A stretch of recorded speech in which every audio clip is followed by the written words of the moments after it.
Hello and welcome, all friends and devotees of yoga, meditation and Buddhist studies. Today is Thursday, the 17th of September 2015. We are going to continue studying the works of Grandmaster Ching Kong.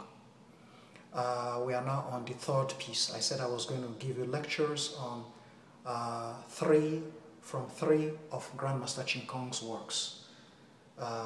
Buddhism as an Education, that's the first book I recommend. Buddhism as an Education. Then To Understand Buddhism, that's the second book. And The Art of Living, which is this current book we are working on now, The Art of Living. So, of course, for all those who are new, just refer to the websites attached to these videos. I have attached, the respective websites to this particular video. For all who don't know Grandmaster Ching Kong, well, Grandmaster Ching Kong is one of the leading Buddhist authorities of our time. There are four Buddhist authorities, what I call superior Buddhist authorities, that I have taken great interest in throughout my study of Buddhism. I've studied Buddhism for nearly 14 years now. I've been studying Buddhism since early 2002. The four superior authorities of Buddhism are Grandmaster Xingyun, Grandmaster Ching Kong, Grandmaster Cheng Yang, who is a lady, and of course the Dalai Lama, who has a Nobel Peace Prize as well. These are the four leading superior Buddhist authorities that I have taken my time to really study their contributions to Buddhism. And I'll teach Buddhism based on, I'm going to continue to cite these superior authorities of Buddhism while I teach Buddhism. Particularly Grandmaster Ching Kong. And I always say particularly Grandmaster Ching Kong because Grandmaster Ching Kong really took a lot of pains. He's a professor. He has studied Christianity. He has studied Islam. He has studied Hinduism. And he has studied Buddhism. And he was a very great Buddhist monk. He's still alive. He's almost 90 years old now. He was born in 1927. He lives in Australia. He really studied all these major world religions. And he has followers in his Pure Land school from all of them. He has reverend fathers, reverend sisters, imams, religious authorities from Christianity, from Islam, from Hinduism, and Buddhism, of course, that follow his teachings, because his teachings are very true and very straight and very clear. There's no error in Grandmaster Ching Kong's teaching. His teachings are very good when you really study. So I advise you to study these books, Buddhism as an Education, To Understand Buddhism, and The Art of Living. On The Art of Living, I'll start reading chapter 4. Why don't you go to page 12. Page 12, chapter 4 is attached to this video, so you don't have to look for it. It's right there. Taking refuge in the triple jewels. Taking refuge means to return and rely. When we take refuge in the Buddha, we are returning from our deluded state of mind and relying upon an awakened, enlightened mind. When we take refuge in the Dharma, we are returning from deviant views and relying upon proper views and understanding. When we take refuge in the Sangha, we are returning from pollution and disharmony and relying upon purity of mind and the 6 principles of living in harmony. Taking refuge in the triple jewels restores the complete wisdom and abilities of our self-nature. We all attain purity. We will attain purity. We will attain purity, equality, honesty, freedom, compassion, and overall true happiness. The Buddha jewel. Buddha is a Sanskrit meaning awareness and enlightenment. Buddha is a Sanskrit word meaning awareness and enlightenment. When we take refuge in the Buddha, we vow to return from blind faith and delusion, and rely upon understanding and awareness as a way of life. Images of the Buddha serve as a reminder for us to practice awareness and understanding. And they are not objects of worship. They are not objects of worship. Prostrating and showing respect towards these images are only ways to counter arrogance and cultivate humility. Counter arrogance and cultivate humility. This is taking refuge in the Buddha. The Dharma jewel. Dharma means proper understanding and views. Delusion has obstructed us from seeing the true face of people and the reality behind matters and objects. This has caused us to look at life and the universe in a distorted and deviant way. When delusion is cleared and our minds are pure to an extent, we give rise to wisdom. With wisdom, we are able to see all people and matters completely and clearly. When our hearts are pure, we can see the past, the present, and the future. Only when we have clearly seen the whole can our viewpoint and understanding be considered proper. The Buddha's mind is pure, without the slightest pollution, and therefore sees everything clearly and entirely. We can rely upon the sutras, recorded teachings of the Buddha, because they speak entirely of the truths the Buddha has seen.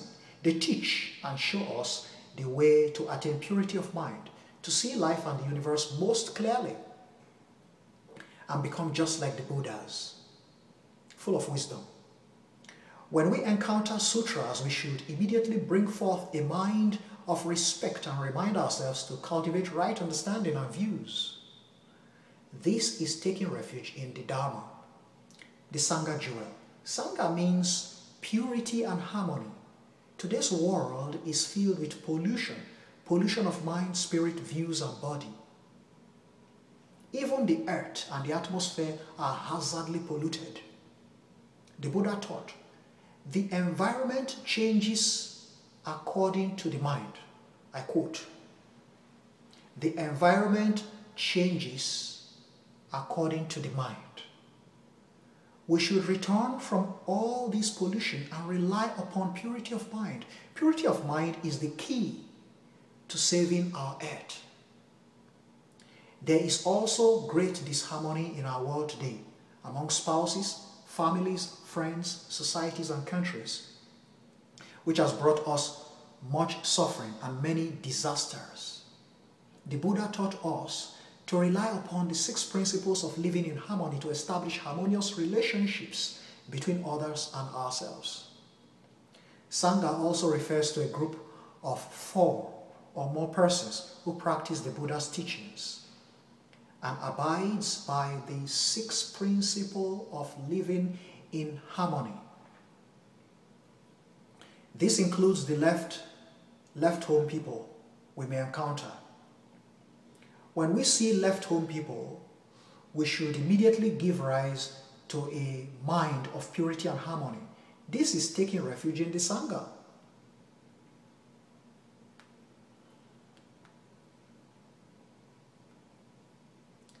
The 3 refugees. The 3 refugees. To the Buddha I return and rely, returning from delusions and relying upon awareness and understanding. To the Dharma I return and rely. To the Dharma I return and rely, returning from erroneous views and relying upon proper views and understanding. To the Sangha I return and rely. To the Sangha I return and rely, returning from pollution and disharmony and relying upon purity of mind and the 6 principles of harmony. Chapter 5. How homemakers can cultivate the Bodhisattva way in everyday life. It must be very tiresome to do the same kind of work every day, and especially for homemakers. It seems as if one cannot be free from household chores for a single day, and many are greatly troubled by their duties. However, if we can learn to change our way of looking at things, we will be able to perform our chores with great joy. Much of the problem is that ordinary people are very much attached to the self. They think, I'm doing all this work. I am doing all this work. Poor me. I am so tired. Why should I do this for them? The more they think this way, the more afflicted they become.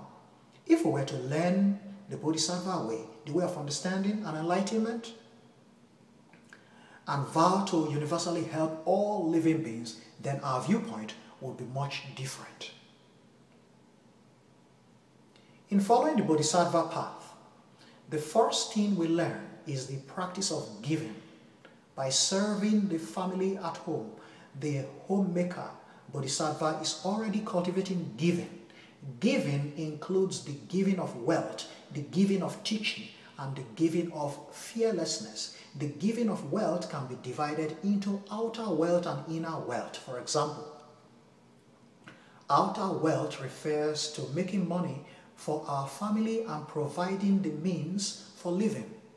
Inner wealth refers to using our physical energy and wisdom to support our family. So, the practice of giving can be completed perfectly at home.